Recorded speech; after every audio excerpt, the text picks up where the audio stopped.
વંદન હો પ્રભુ પાર્શ્વને. નાણાં માગસર વદ નોમ દસમ 11. આજે એવી અનુપ્રેક્ષા આવી છે કે ધર્ણેન્દ્ર એ આપણી સૂર્ય નાડી છે અને પદ્માવતીજી એ ચંદ્ર નાડી. પાર્શ્વનાથ પ્રભુ પાર્શ્વ એ સુષુમ્ણા નાડી છે. ચંદેસુ નિમ્મલયરા એ પણ ચંદ્ર નાડી અને આ ઈચ્છેસુ અહ્યમ પયાસયરા એ છે સૂર્ય નાડી. તો સાગરવર ગંભીરા એ છે સુષુમ્ણા નાડી. સિદ્ધા સિદ્ધિમ મમ દિસંતુ, સિદ્ધ એવી કુંડલિની મને સિદ્ધિને આપો. આજ્ઞા ચક્રમાં સિદ્ધ ચક્ર યંત્રજી અને અર્હમના પેટાલમાં શ્રી શંખેશ્વર પાર્શ્વનાથનું દ્રશ્ય જો રાત દિવસ ધ્યાનમાં રહે તથા ઓમ અર્હમ સિદ્ધ ચક્રાય નમઃ એ મંત્રનો અખંડ જાપ ચાલુ રહે તો કોઈ પણ સાધના ઝડપી બને છે. શંખેશ્વર પાર્શ્વનાથ ભગવંતની આરાધના સુંદર સમાધિ પણ અર્પે છે. શ્રી પારસ જીન પારસ રસ સમો પણ ઈહા પારસ નાહી. પૂરણ રસિયો હો નિજ ગુણ પર સન્નો આનંદ ઘન મુજ માહી. ધ્રુવ પદ છે રામી હો સ્વામી.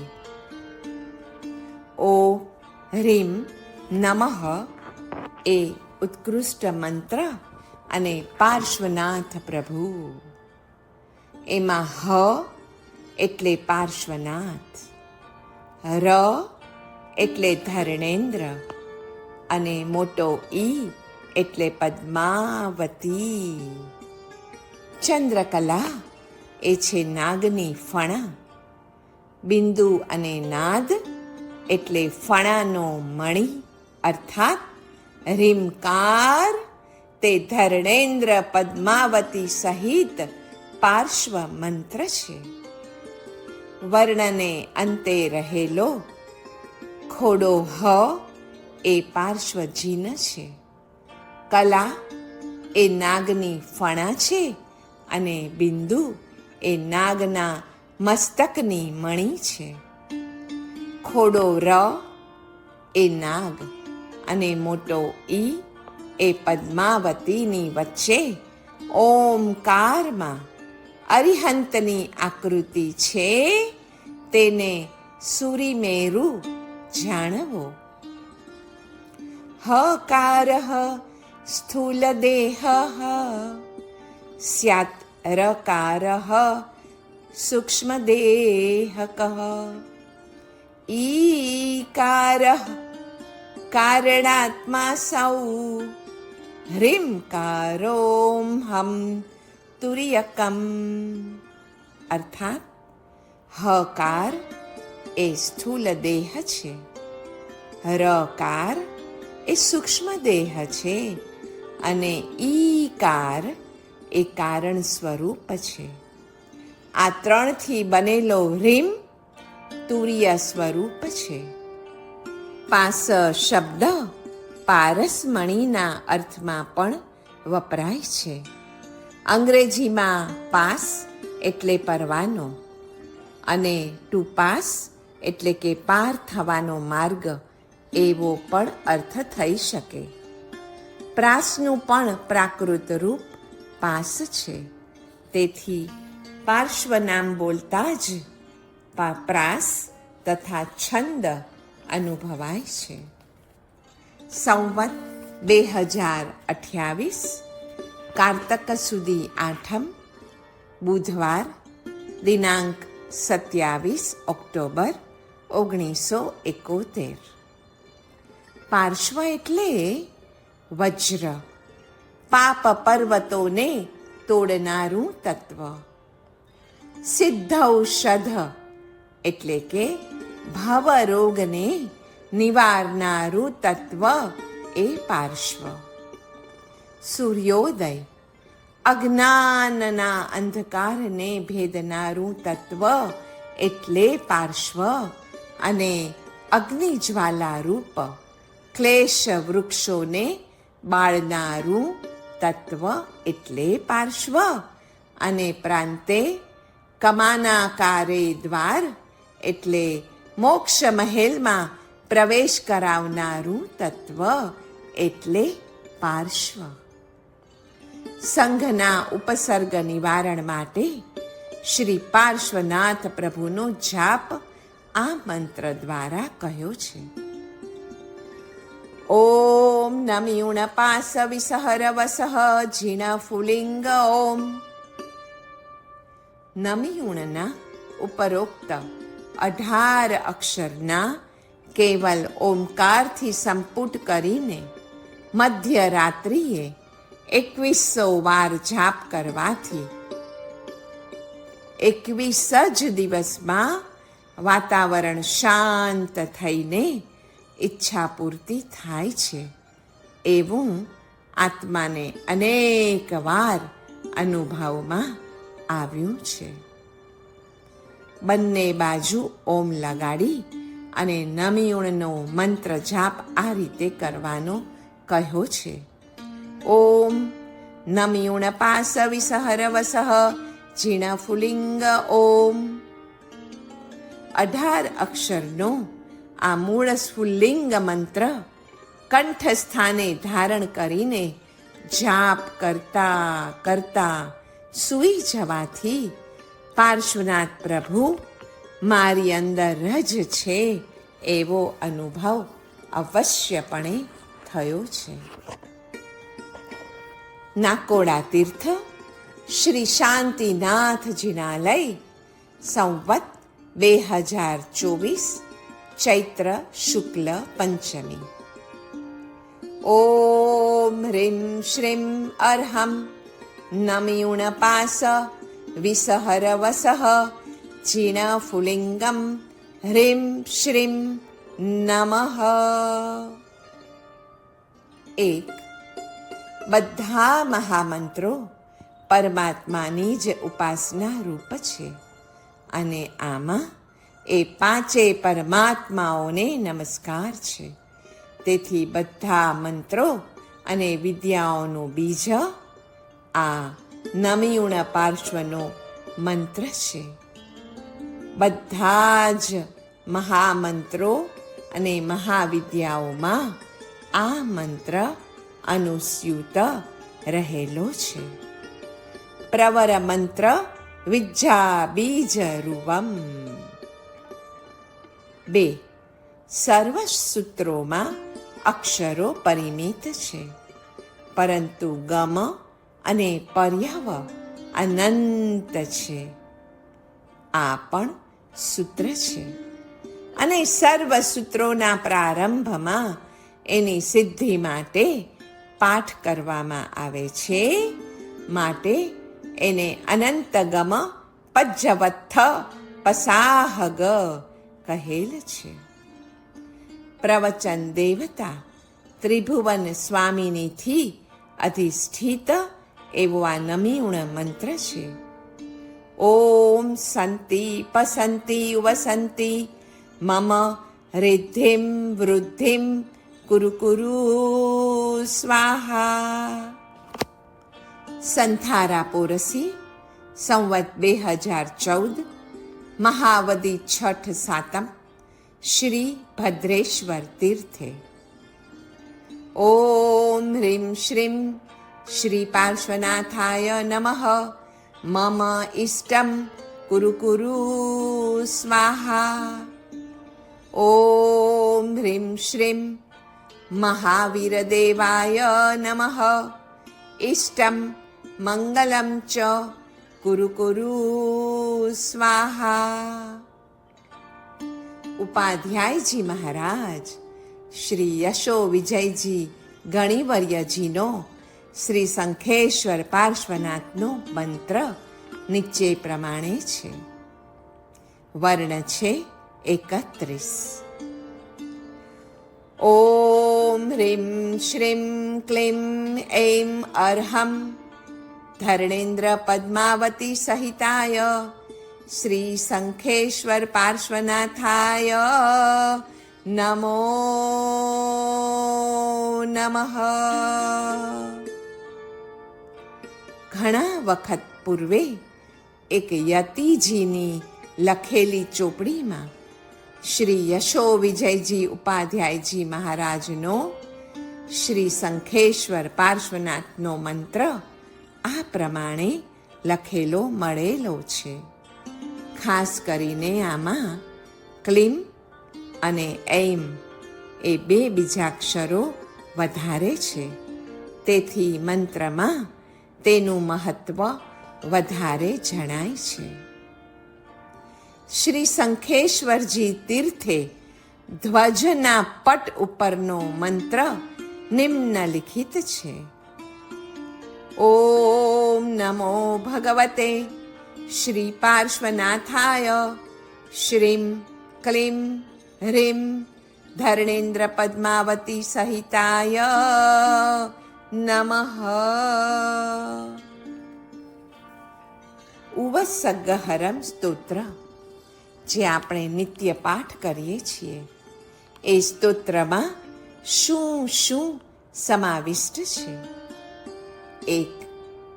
શ્રી પાર્શ્વનાથ પ્રભુજીને પ્રણામ. 2. ફુલ્લિંગ મંત્ર. 3. પ્રણામનો પ્રભાવ. 4. સમ્યક્ત્વનો પ્રભાવ. 5. ભક્તિ ભર્યા હૃદયે પ્રાર્થના. આ સ્તોત્રમાં ભવો ભવ મોક્ષ પર્યંત જૈન ધર્મ મળે તેવી માંગણી પણ છે. આ સ્તોત્ર ભણવાથી સર્વ ઉપસર્ગો નાશ પામે છે. હાલમાં આ સ્તોત્રની કુલ 7 ગાથામાંથી છેલ્લી 2 ગાથા ભંડારી દીધી છે. ઉવસગ્ગહરમ સ્તોત્ર વિશે વિચારતા નીચે પ્રમાણે વિચાર આવ્યો છે. એમાં 5 કોલમ કરી છે: માર્ગ, યોગ, ગ્રંથિ, આયતન અને સ્થાન.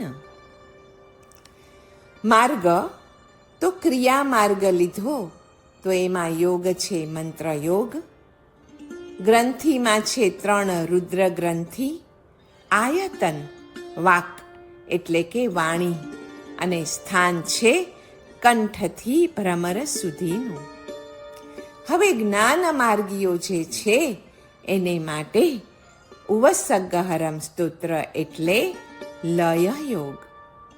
એમાં ગ્રંથિ છે 1 બ્રહ્મ ગ્રંથિ, આયતન છે તેનું નિવાસ છે મનમાં, અને એનું સ્થાન છે શરીરમાં રહેલી નાભી. જે ભક્તિ માર્ગના ઉપાસકો છે તેઓ માટે ઉવસગ્ગહરમ સ્તોત્ર છે હઠયોગ. ગ્રંથિ 2 છે વિષ્ણુ, તેનું આયતન સમગ્ર પ્રાણમાં આ સ્થિત છે, પણ તેનું મુખ્ય સ્થાન છે શરીરમાં હૃદય. ઉવસગ્ગહરમ સ્તોત્રમાં આ રીતે 3 માર્ગ એટલે કે ક્રિયા માર્ગ, જ્ઞાન માર્ગ અને ભક્તિ માર્ગ દર્શાવ્યા છે, અને સ્થાનમાં પણ કંઠથી ભ્રમર, નાભી અને હૃદય સ્થાન દર્શાવ્યા છે. 2 સ્થાન જો ગણીએ તો એમાં કંઠ અને હૃદય સાક્ષાત લેવાના, અને નાભી સ્થાનની વચ્ચે એ સ્થાન કલ્પી લેવાનું છે. ઉવસગ્ગહરમનો જાપ અજપા જાપ જો હૃદયમાં થાય તો એ જ બોધિ કે અનાહત છે. બોધિ એ જ અનાહત, એની પ્રાર્થના અંતે કરવામાં આવી છે. ઉવસગ્ગહરમ સ્તોત્રમાં મંત્ર, લય અને હઠ ત્રણેય યોગોનો સમન્વય છે. ઉપરાંત તપ અને વીર્ય તે રાજયોગ છે. ઉવસગ્ગહરમ સ્તોત્રમાં એ રીતે મંત્રયોગ, લયયોગ, હઠયોગ અને રાજયોગ એમ 4 પ્રકારના યોગ રહેલા છે. વાકની સાધના મંત્રયોગથી થાય, મનની સાધના લયયોગ કરે છે અને પ્રાણ જે દુઃસાધ્ય છે તેની સાધના હઠયોગથી થાય છે. હૃદય એ અનાહત ચક્ર છે. પ્રાણનો વાસ ત્યાં છે. એટલે જો તે જીતાય ને તો અનાહત અને અવ્યક્ત બંનેનો ઉભયનો લાભ થાય તથા બોધિ અને સમાધિ ઉભયની પ્રાપ્તિ થાય. આ કાર્ય પ્રેમ અને ભક્તિથી સુલભ થાય છે. એ કારણે જ પ્રેમ લક્ષણા ભક્તિથી ભરપૂર હૃદય વડે બોધિ અને અનાહતની માંગણી શ્રી પાર્શ્વ પ્રભુને આ ઉવસગ્ગહરમ સ્તોત્ર દ્વારા કરવામાં આવી છે અને એટલે જ તે સર્વ ઉપસર્ગો હરનાર સ્તોત્ર છે. સર્વના ઉપસર્ગ હરનાર એવા આ સૂત્રની પ્રથમ ગાથાના ભાવપૂર્વકના પાઠથી ઉપસર્ગો, ઉપદ્રવો અને વિષધરના વિષનો નાશ થઈ શકે છે. પ્રથમ અને બીજી ગાથાના સંયુક્ત પાઠ કરવાથી ગ્રહ, રોગ, મારી, વિષમજ્વર, દુષ્ટ, દુર્જન તથા સ્થાવર જંગમ વિષનો નાશ થઈ શકે છે. પ્રથમ 3 ગાથાના સંયુક્ત પાઠથી વિષમમાં વિષમ રોગ, દુઃખ તથા દારિદ્ર્યનો નાશ થાય છે. પ્રથમ 4 ગાથાના સંયુક્ત પાઠથી સર્વ મનોવાંછિતમ પ્રાપ્ત થાય છે. આ 4 ગાથામાં પાર્શ્વ ચિંતામણી મંત્રને સ્થાપન કરેલ છે, પણ તે અતિવ ગુપ્ત રીતે. અને ઉવસગ્ગહરમ સ્તોત્રના સંપૂર્ણ પાઠથી તો આ લોક અને પરલોકના સર્વ કાર્યો સિદ્ધિ પામે છે. 5 ગાથાના આદિપદોથી પંચ પરમેષ્ઠીનું સ્મરણ થાય છે.